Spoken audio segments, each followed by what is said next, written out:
మాదక ద్రవ్యాల నిర్మూలనకు కఠిన చర్యలు. కమిషనరేట్ వ్యాప్తంగా పాన్ షాపులపై పోలీసులు ఏకకాల తనిఖీలు. మాదక ద్రవ్యాలు, నిషేధిత పొగాకు ఉత్పత్తుల విక్రయాలను అరికట్టేందుకు కరీంనగర్ పోలీస్ కమిషనరేట్ ఆధ్వర్యంలో శుక్రవారం కమిషనరేట్ పరిధిలోని అన్ని పోలీస్ స్టేషన్లలో ప్రత్యేక తనిఖీలు నిర్వహించారు. ముఖ్యంగా పాఠశాలలు, కళాశాలలు మరియు విద్యా సంస్థల పరిసరాల్లో ఉన్న పాన్ షాపులను లక్ష్యంగా చేసుకుని పోలీసులు ఏకకాలంలో మెరుపు దాడులు చేపట్టారు.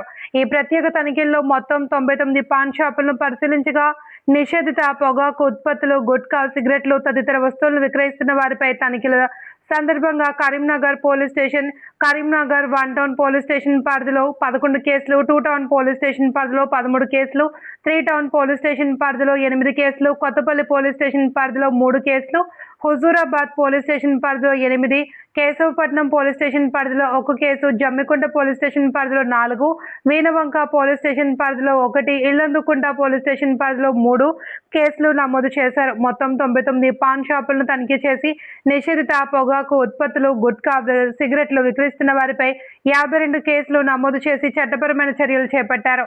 తనిఖీల సందర్భంగా నిషేధిత వస్తువులు స్వాధీనం చేసుకున్నారు. ఈ సందర్భంగా పోలీస్ కమిషనర్ గౌసాలం ఐపీఎస్ మాట్లాడుతూ యువత మాదక ద్రవ్యాలు మరియు హానికరమైన పొగాకు ఉత్పత్తుల బారిన పడకుండా కాపాడేందుకు పోలీస్ శాఖ నిరంతరం ప్రత్యేక చర్యలు చేపడుతోంది అని అన్నారు.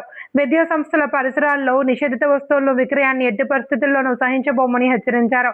ఇలాంటి ప్రత్యేక తనిఖీలు భవిష్యత్తులో కూడా కొనసాగుతాయని, నిషేధిత వస్తువుల విక్రయాలు, మాదక ద్రవ్యాల రవాణా మరియు వినియోగంపై సమాచారం ఉంటే ప్రజలు వెంటనే డయల్ 100 ద్వారా పోలీసులకు తెలియజేయాలి అని సిపి గౌసాలం కోరారు.